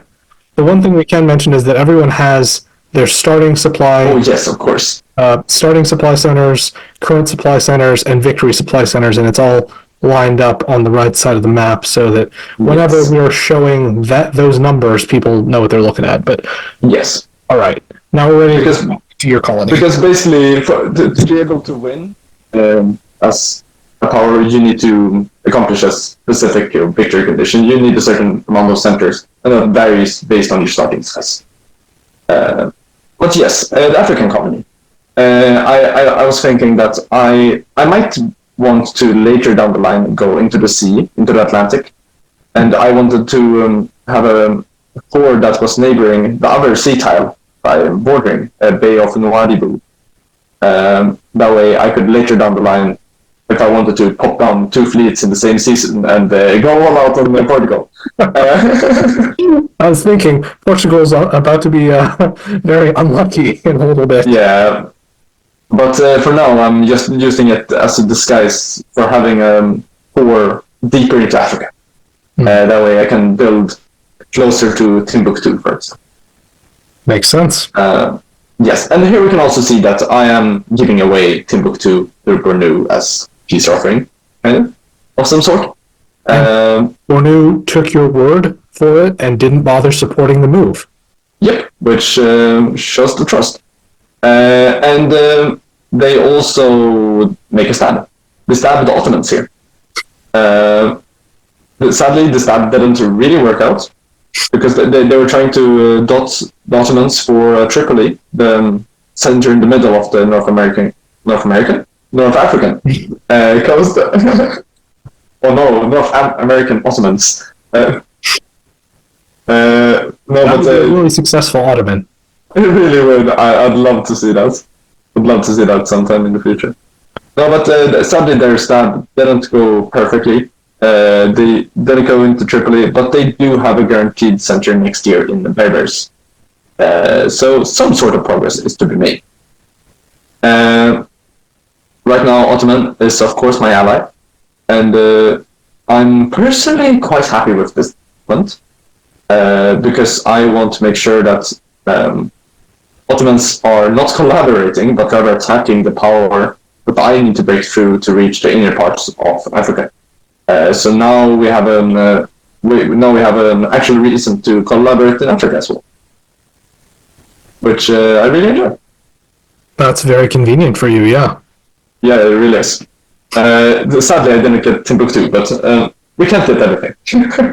Can't always get what you want immediately. Yeah. Let's take a look at Europe, though. So, of course, I already stabbed Netherlands and South America, and we're going deeper on that stab, as I am taking a European dot from them, Bremen to be exact, with the help of Sweden, if I'm not incorrect. Yes. It's hard to see in that area, but I think that's what's happening. Sweden's support got cut, but you were also supporting yourself, so it still succeeds. Yes. All right, that's what it is. Yep. So that was actually really sweet. I'm just shuffling my units slowly towards the west here, but I'm also taking some significant space up in Russia. Taking my first Russian dot, Novgorod, but I'm capturing it from Sweden, so it's a bit iffy. But great that I could have. So I'm progressing slowly but surely. I was going to say, yes, Sweden is really, so far, is actually not benefiting at all from the war with Russia. He's lost the 2 centuries he gained in the first year.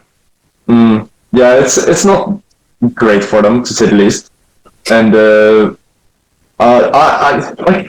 while I'm of course sad that we're not doing as good as we could against Russia, I'm not against it either, because them not doing that well might make it easier for me to stab them later, and I will need to stab them to win, because they are way too close to me, to be able to make us both reach the end game, in my opinion.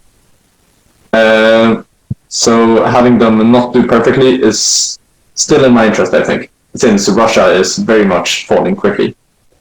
Because if we take a look at Qing, they are of course taking 2 dots here, both Karakorum, which is colored in already for some reason, as well as Yakutsk, the Russian home supply center, or there, yeah, exactly. Bad for Russia. It really is. Although, as we can see here, sorry, I have a lot of mosquitoes I'm trying to take care of here. No, as we can see, Russia is actually trying to use this corn order that we were talking about earlier to gain a fleet in Sevastopol. Really, it really could be a solid move for Russia, but sadly, I think they needed to focus on defense here. I think it was going to be very difficult for Russia to defend in any case, honestly. Very fair. If Qing wasn't going for this center, Qing could have supported this unit in, and you are right, yeah. That's very true, actually. Yeah, true. They could have... Exactly. With this... Yeah, that's actually very true. They couldn't guarantee the defense of both Yakutsk and Irkutsk, so why not try to make the best of it? But it's hard. Russia's been put in that position. They really have. It's a very interesting spot for you. But Russia is not only having bad placements, because they're actually doing some pretty good progress. Yeah, exactly. Together with the Safavids down in the south. Enemy of my enemy is my friend. Exactly, pretty much. Safavids immediately realize that shit. Okay, I have this Ottoman going after me. You have this Ottoman going after you. We have something in common right here. Let's collaborate. This is the beginning of a beautiful friendship. Truly. Truly. No, but other than that, I think this season is not very eventful. It's worth to comment on in Europe that the French-Austrian War has flamed up, to say the least. What's happening? A lot of nothing. A lot of red, a lot of bounces. A lot of bounces, and that's gonna define that war in general, I think. It's a feature of the European geography, honestly, because yeah, for sure. I think there's some issues in that particular area, which makes it very hard for France and Austria to progress against each other. I think something really help. Yeah, for sure. That's absolutely something I need to take a careful look at for the next version of them. It might not be bad as far as the balance goes. I mean, Austria and France are the 2 most significant Central European powers. If we consider you guys Eastern Europe here, yeah, I think we can be considered Eastern Europe. At least you are right. What'd you say? you're right.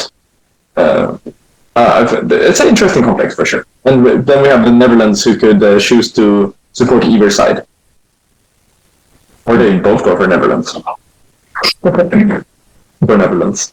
No, but I think Netherlands is capable of getting quite a nice position down here in Europe. Although, worth to comment on as well, that Netherlands actually got a new player this season. The previous one was not super talkative, but quite like tactically talented. But this new Netherlands is incredibly good talking. He's a very fascinating player, and I've seen him play in a couple of my other games I've been again master of. He's always equally fun to spectate. I think that he might be very good at talking, but just the diplomatic situation that he inherits is so bad. It's complicated, for sure. Spain, you, Portugal, all attacking him. Yeah, even if we take a look at Indonesia, even Ayutthaya is attacking it out there. Well, one thing I think I've noticed about this map is that when you made Ayutthaya, you created this perennially hungry power that's kind of difficult to attack, especially by and is almost inevitably going to, I think, eat a lot of these islands if Japan doesn't get to them first. Yeah, absolutely. Yeah, Ayutthaya is by no doubt the strongest power on this map, in my opinion. And I'm taking some careful looks at what I can do to make them a bit more manageable. For example, I think both of those two Vietnamese dots along the coast might be merged into one to give them a bit less of a power base there. And maybe, but also buffing, making the Dutch stronger in Indonesia to make them have more of an impact there, as well as making it more natural for Ming and Mughal to be allies. Ah, that sounds interesting. That way, there's an option, a bigger option for Ming and Mughals going southeast together. I've been seeing Ming and Mughal having a very difficult time collaborating, so that would be an interesting change. For sure. Yeah, there's a lot of centers in Tibet, which makes that conflict very, very easy to start. I will say that there's a certain realism to that element that I like, because in China, in real life, kind of notoriously do have a tumultuous border. Yeah, they really do. So, we have the Himalayas though there as well. So war is tough in those areas. So we'll have to take a look at how to make that area a bit more dynamic, I think. Well, let's see how this. I was just going to say, I don't know if you feel like we're ready to see how this shook out in terms of the number changes for people.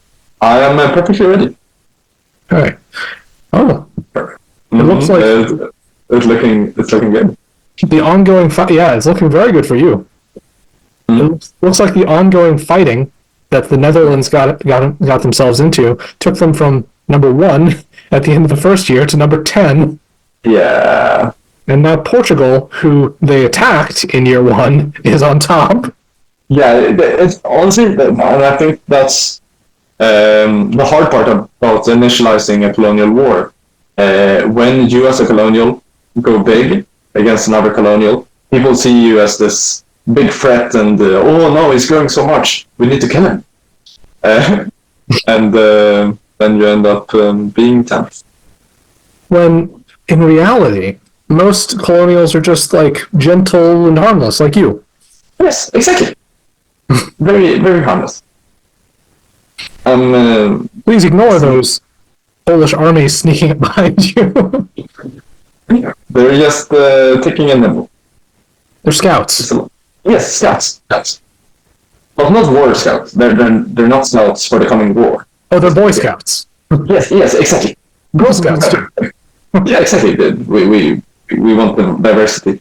No, but absolutely, the Polish Empire is very. No, but I think the top 5 here: Portugal, myself, Ayutthaya, Ottomans, and Spain. We're all doing quite well. and I really like their position so far. I did some good progress in both my colonies and Europe this year, and it might be time for another stab. I do think, honestly, that Spain is in a bit of trouble. They are. I mean, there's the fact that they're being attacked by the Ottomans in Europe, and there's the questionable decision that they made to help the Polish colony establish deeper roots in South America, which... No problem. Questionable decision-making, for sure. Yeah, maybe that colony should have gotten crushed. We'll have to see how it turns out. Yes, we will. The people at the bottom are, well, Abyssinia being betrayed, Russia being attacked on two fronts by you, Sweden, Qing, and the Ottomans. Yeah, they're not faring very well. But still, I think they pull up a pretty good fight, especially against Sweden. I think that's a good point. They managed to prevent Sweden from gaining anything from the war on net so far, which is why Sweden is also near the bottom. Yeah, they only have one build here, which was the Norwegian dot that they didn't manage to claim last year, which is awesome.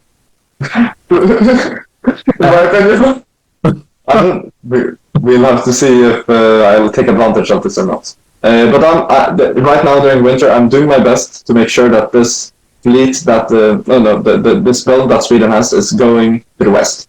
I'm trying to make sure that they build a fleet in Gothenburg to make sure that you become the naval power you're meant to be. To make sure that my army presence shall not be challenged. Oh my. I have to start worrying about Sweden now. Poor Sweden. Poor Sweden. Well, you're playing the game well. It's like they say in diplomacy, the goal is to find an ally who's willing to die for you, and then make sure that they do. Basically, I think that's very accurate. Actually, that's incredibly accurate. And I think Sweden might just be that great ally.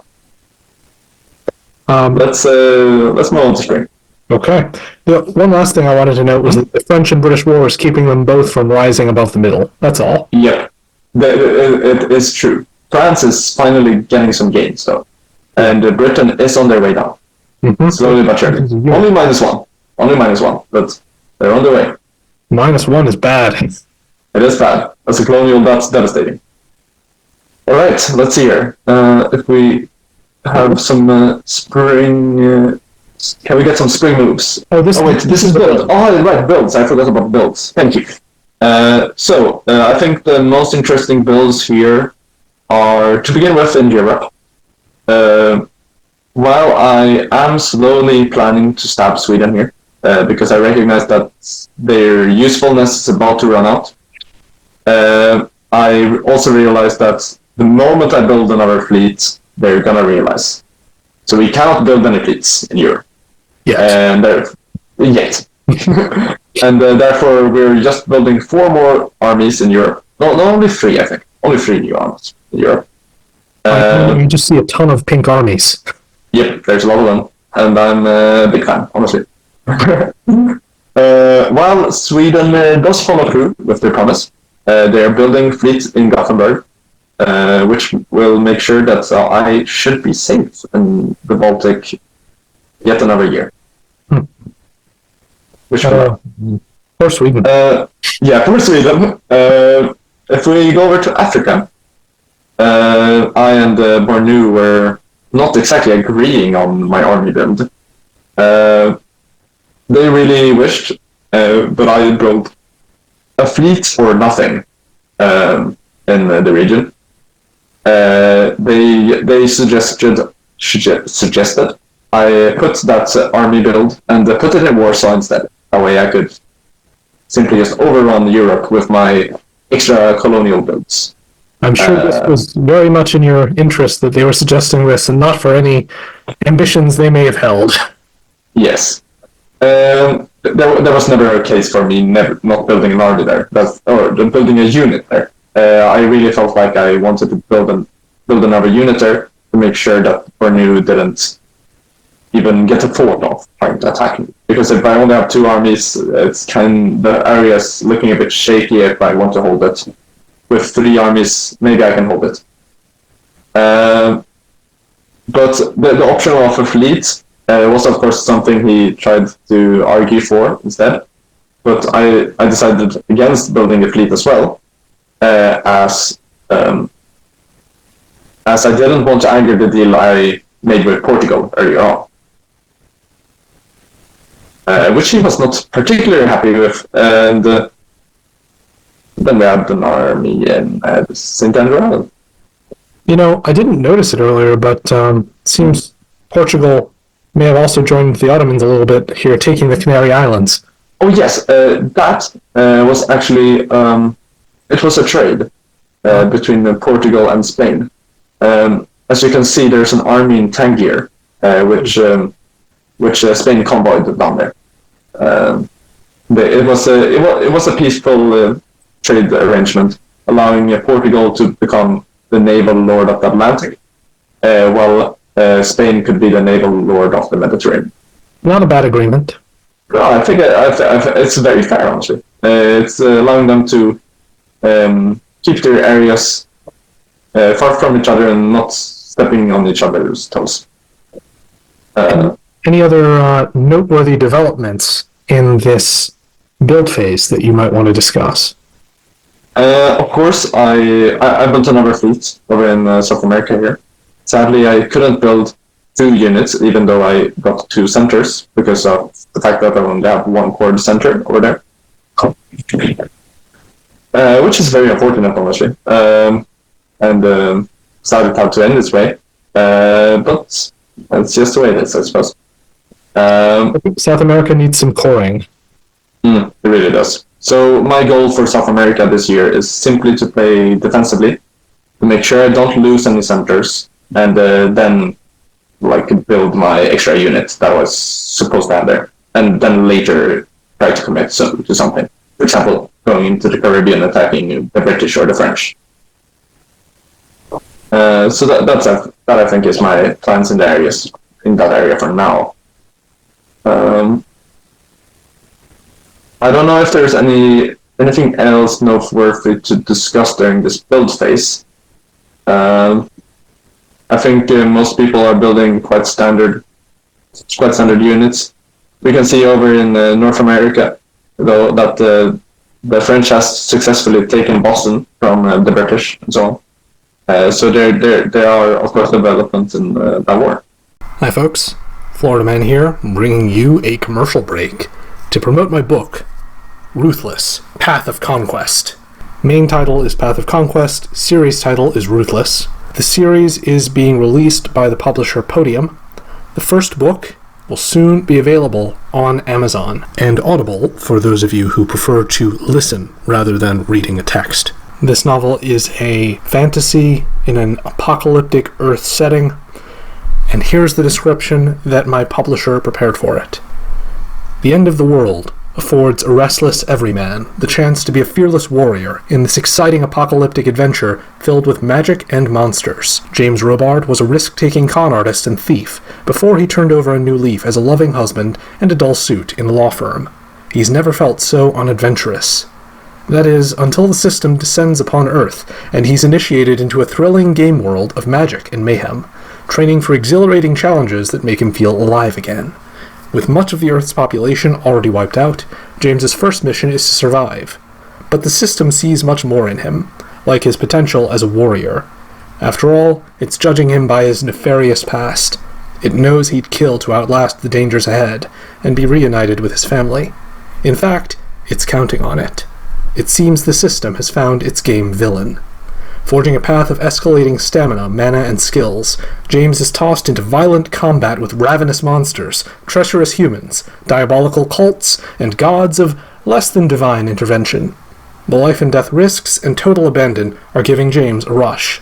He's been given free rein to be ruthless. But being a pioneer of chaos has its consequences. Torn between his power-hungry impulses and better instincts, James embarks on a journey of self-discovery through a cataclysmic new realm. And along with a band of fellow survivors, he's about to find out his true purpose in the system's apocalyptic endgame. And now back to your regularly scheduled programming. All right, let's talk about spring of 1644. Yes, I think it's a quite interesting season, if I'm not wrong, because I think I'm doing my favorite thing, which we of course also mentioned earlier in the intro. We did This is a season. Stabby. I'm doing two of them. So I was considering stabbing Sweden, of course, for a very long time, and I saw the perfect opportunity. So basically, I found a moveset which I could suggest to the Swedish player, where they wouldn't have a fleet next to the Baltic Sea. And of course, it was technically not guaranteed because the Dutch could block a move, I think, rather the British. But I had hope that the Swedish fleets would be away from the Baltic Sea, which would allow a potential Polish fleet to take its place, which is exactly what we're doing here. We're slipping our army from Prussia up to Kurland. That way we can go straight into the Baltic Sea in fall, allowing us to, for example, convoy straight into Stockholm. But we're of course also moving armies up from Poland proper up to Livonia and Pskov to support our attack. And I see at the same time you are continuing the successful invasion of Russia, Moscow. Yeah, exactly.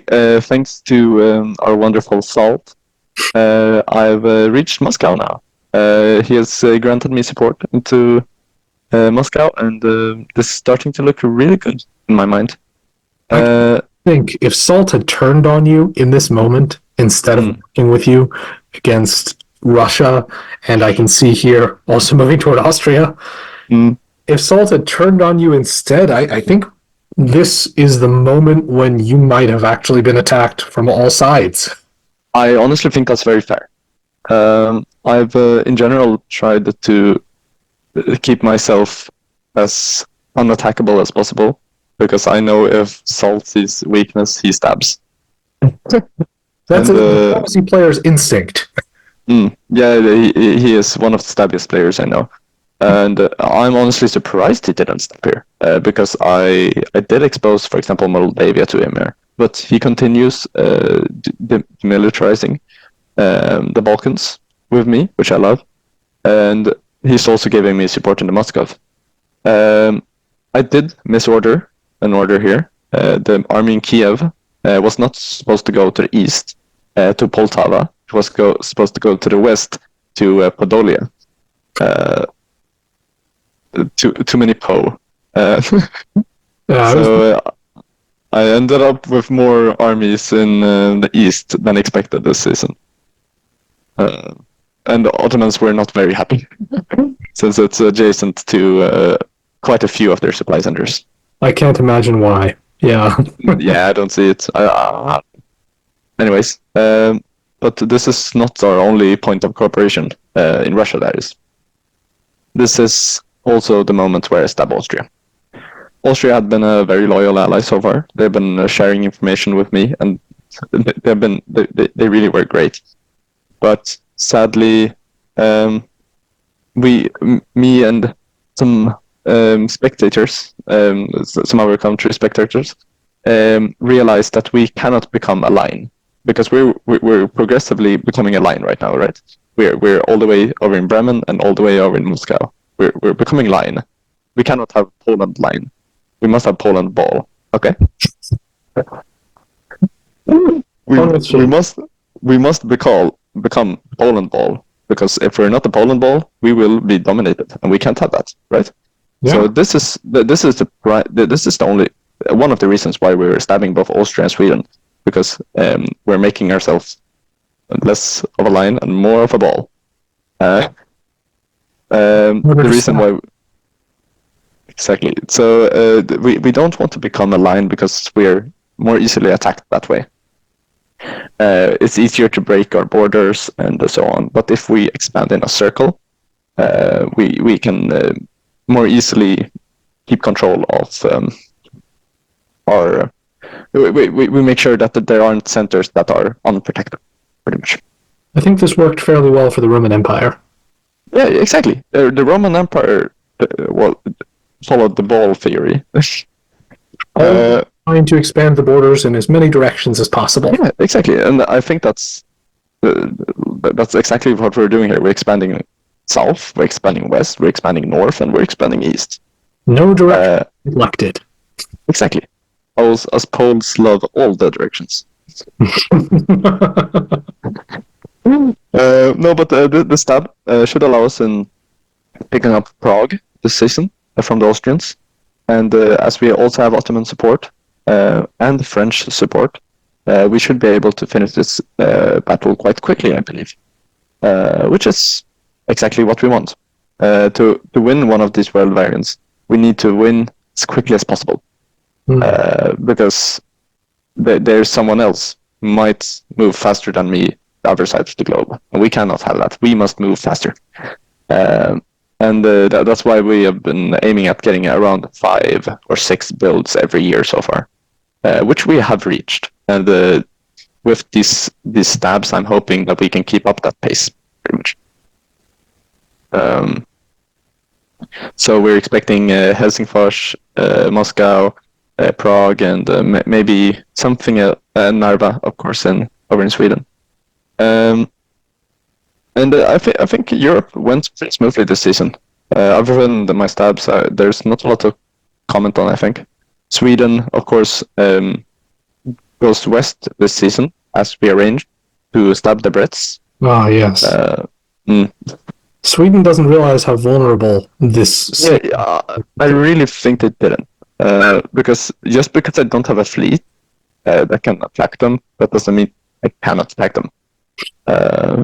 Because Sweden is way more of a land power than in some other variants. Yeah, Sweden is actually kind of that line you're talking about.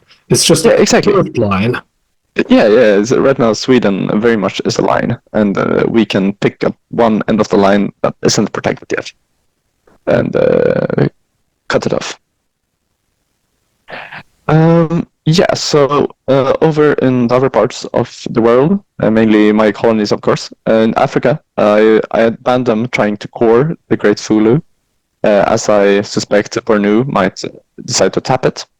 Instead, we decide to try to core Dakar as our next core in Africa, while slowly positioning away from our home supply centers in the area, getting into Mali, to slowly build up some kind of force around Timbuktu.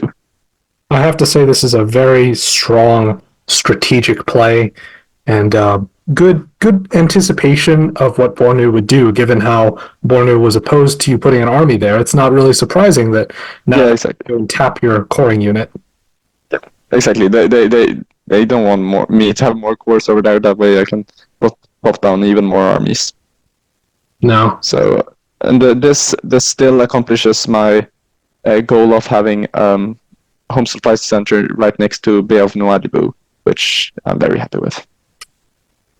Anything else going on that you want to comment on? In South America, I'm also trying to core a lot here.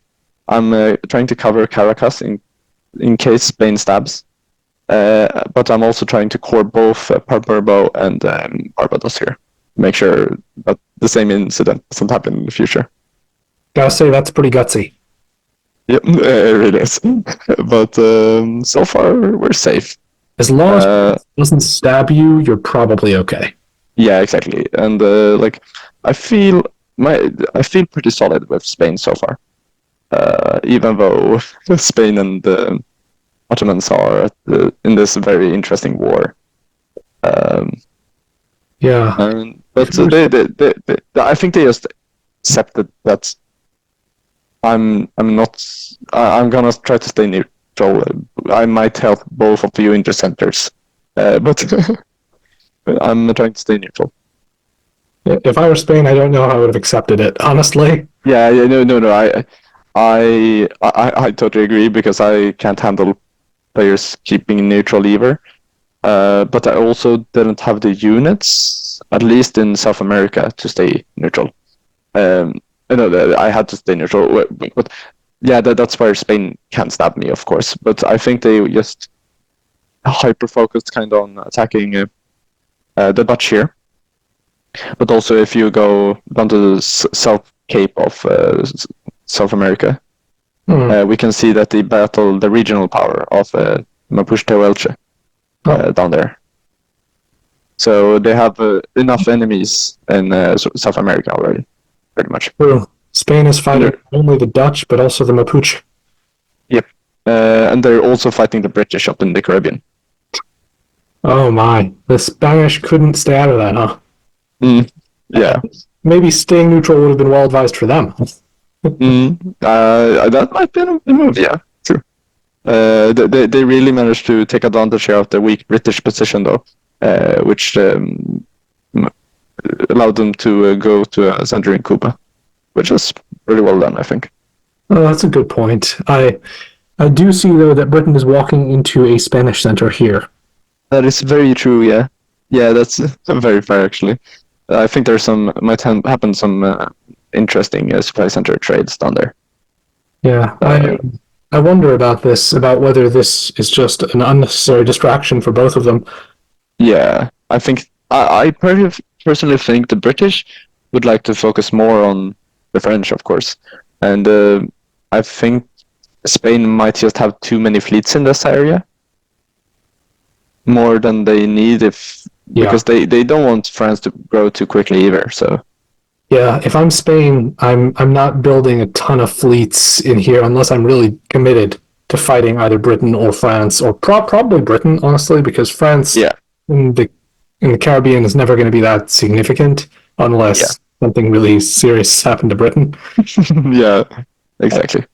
I'm Spain. I want to be focusing on armies in North America because I think that the Sioux and potentially Athabasca, that's more of a rich territory to try and grow through rather than trying to fight in this densely populated naval region. Yeah, I've been noticing that that's a pattern overall between all three of the games. In general, Spain has been going for the Caribbean instead of North America, and often Mexico falls. So it's very interesting. If I'm Spain, I do want to dominate the Americas. That's really where Spain could shine. But as far as Spanish naval units, I think that maybe they should be over here instead of here. Very fair. Very interesting. Then you can hook up with these units. Exactly. You can hook up your 3 colonies and have a lot of fun with them. Maybe try to conquer Japan. Yes. In my game of Portugal, like one of the most fun things I've been able to do is when I've sort of had control over the South Atlantic Ocean, because I have units in both Brazil and South Africa. Yeah, linking up your colonies and getting some play between them. Yeah, mutual support is the best thing. It really is. Because when you get this like spanning empire that connects from continent to continent, that's where colonials really shine. And I know the French player has that goal. The goal of the French player is pretty much to connect their South American and Caribbean colony, which I might happen to be in the crossfire for. Yeah, I'm thinking you're right in the middle of that. But they also prefer to connect their North American colony to the Caribbean if they do very well. Because then they have like the entire west coast of the North Atlantic, which is a very interesting strategy, I think.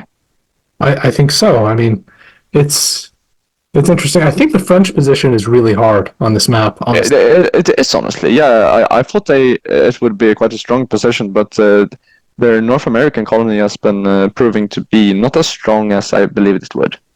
I think it's weaker than the British position, honestly. It really is, which is surprising since the British is so split. Yeah. I think that they're both weaker than the Portuguese and Spanish positions, which I think are really, really well built to handle this kind of potential dominance of an entire region or an entire... Yeah, I think the British could have that thing going for them, where they can link up their American colony to their European holdings through the Atlantic. But they could also link up their 13 colonies area to the Caribbean. Yeah, it is possible. It's more possible for Britain than it is for France, I would say. Yeah, 100%. Because you need to just remove Britain to get the control of the Atlantic, I think. Yeah. And even then, you also need to battle the Inuit. So and potentially Spain. And potentially Spain, yeah. Or Portugal, who knows? It's a tough battle. Tough battle, for sure. Not something I'd look forward as France. Yeah. The good thing for France here has been that, just like in real history, Spain ends up joining hands with them against Britain. Exactly. Which I think they like a lot.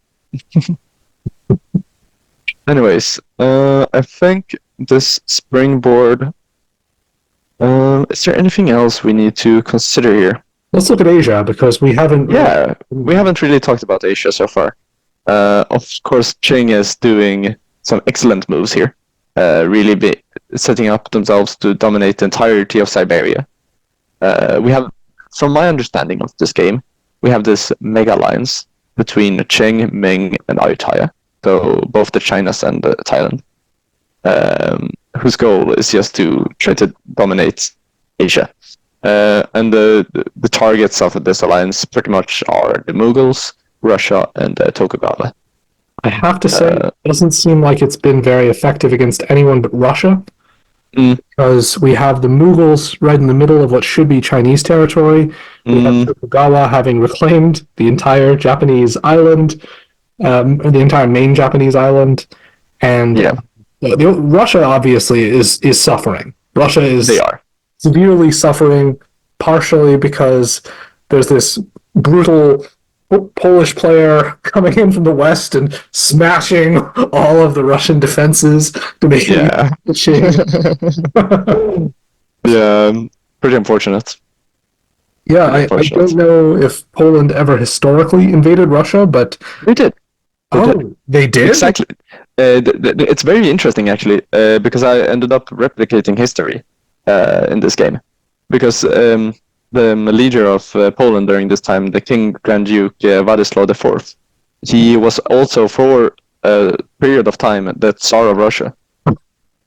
But he also was the heir to Sweden, and had close ties, and had a wife from Austria. Oh my gosh! So this guy was trying to take over all of Europe. Yeah, I see why you relate to him. When I started reading through like the history of him, I was like, no, wait, this is like exactly what I'm trying to replicate. This guy was playing diplomacy in real life. Exactly.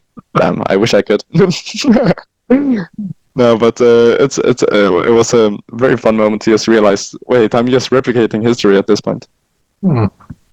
I will say I think that the Ayutthaya are doing quite well here. They are. Really are. Home centers and, most importantly, not being attacked meaningfully by anybody. Yeah, Ayutthaya seems to do that a lot in general. But I think that's very much a combination of both the board position, because of this Ming Mughal war that we discussed earlier, in combination with the player just being a very talented diplomat.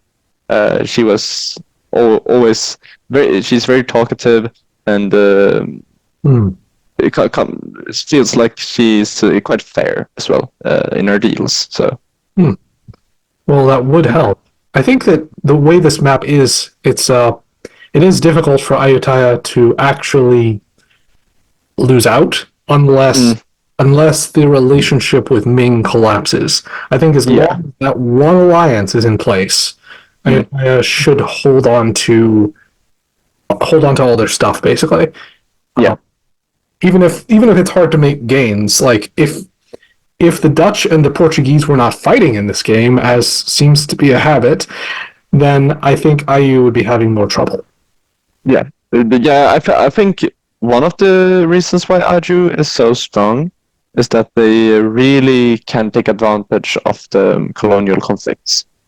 So as long as one of the Dutch, Spanish, and Portuguese starts to fight, Ayutthaya can just, how interesting! Can I maybe gain something from this? Can I find a weak spot in this colonial triple? And just nab a couple dots, and then maybe another colonial war starts, and then you can the other one of those, and then there's just one very weak colonial left in the area, and you just couple them up. Which I think is key to why Ayutthaya is so strong. Yeah, I think so. It's very interesting for sure. I do think if the Mughal position was stronger, then Ayutthaya would also be weaker, because I do have to agree. Starts out with multiple colonial centers on the subcontinent, and I don't know if you're going to see a game in which the colonials are actually exterminated from the Indian subcontinent. And I'm honestly very surprised we haven't seen it. It's just, I think it's just too many. Maybe there is. It's a big area. There's a lot of supply centers in that area, that's for sure. Yeah. So if colonial gets a foothold, it might be very hard to break it. I can imagine. Even if it's not a very strong foothold. Yeah, exactly. It's a very interesting position, I think. And it's an area which I'm very much considering how to modify for the next version of the map. There's a part of me that wants to say, even though I played Portugal in my game, there's a part of me that maybe Portugal should have one fewer unit in India at the beginning. Yeah, that's very fair. I'll take a look at that. Good idea. I hate to sell my power that I played under the bus. But it's fine. It's fine. We can make them stronger elsewhere. It's fine. I do like that, because... Well, anyway. Anyways. What else did you note about this season, this spring 1644 moveset, before we move on to the fall? Ooh, a good question. I think it's worth it to take a look at Inuits. Okay, let's go to the Inuits. Oh, I did notice, by the way, that Inuits also are now in occupation of a Russian center. Yep, they're over in Kamchatka, or Shukshi, as the center is called, slowly trying to establish some sort of dominance in Eurasia. That's very interesting.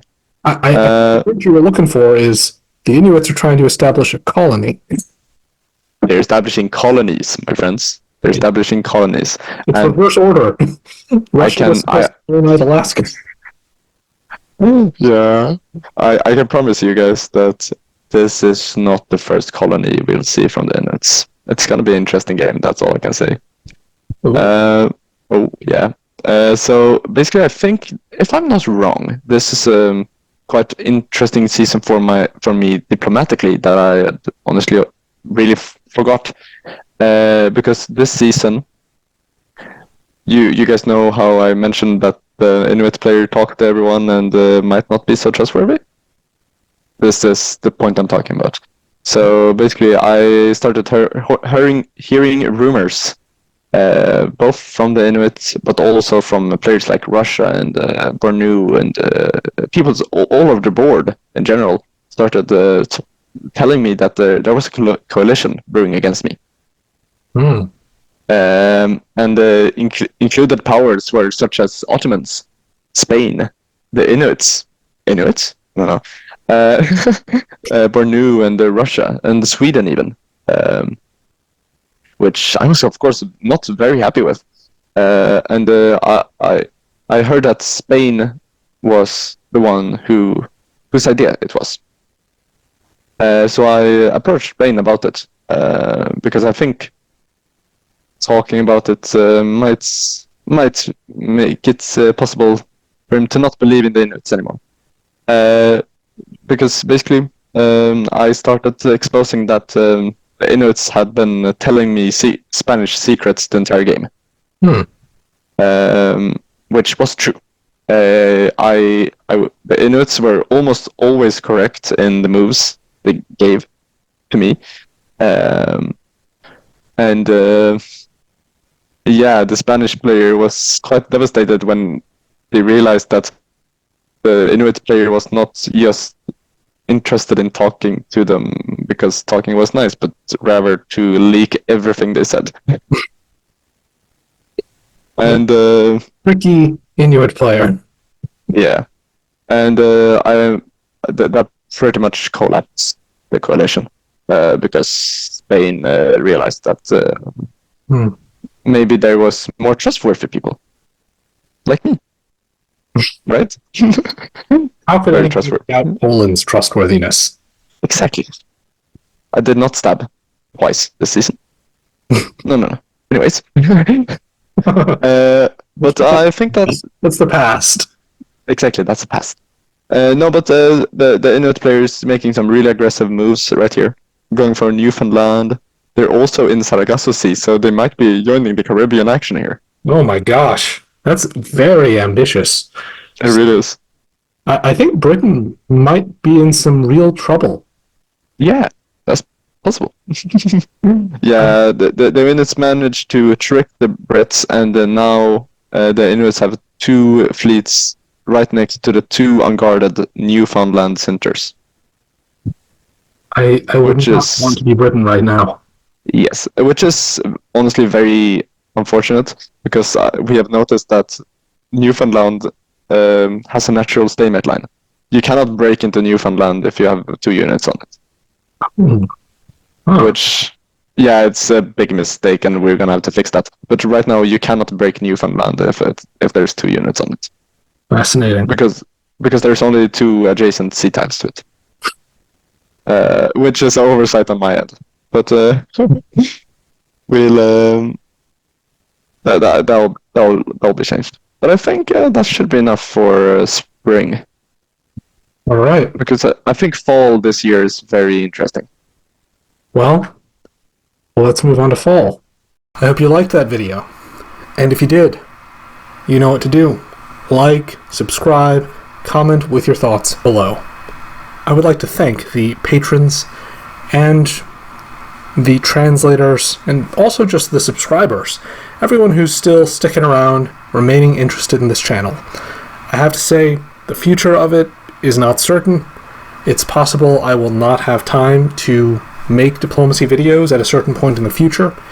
I have a new career path I've embarked on as a writer, and I'm also going to have other personal obligations in the near future that might prevent me from devoting much time to diplomacy.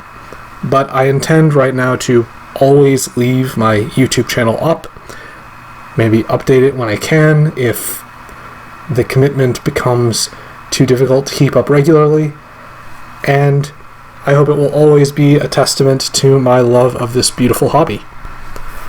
There will be more videos to come after this, though, so look forward to those. Until next time, Florida Man out.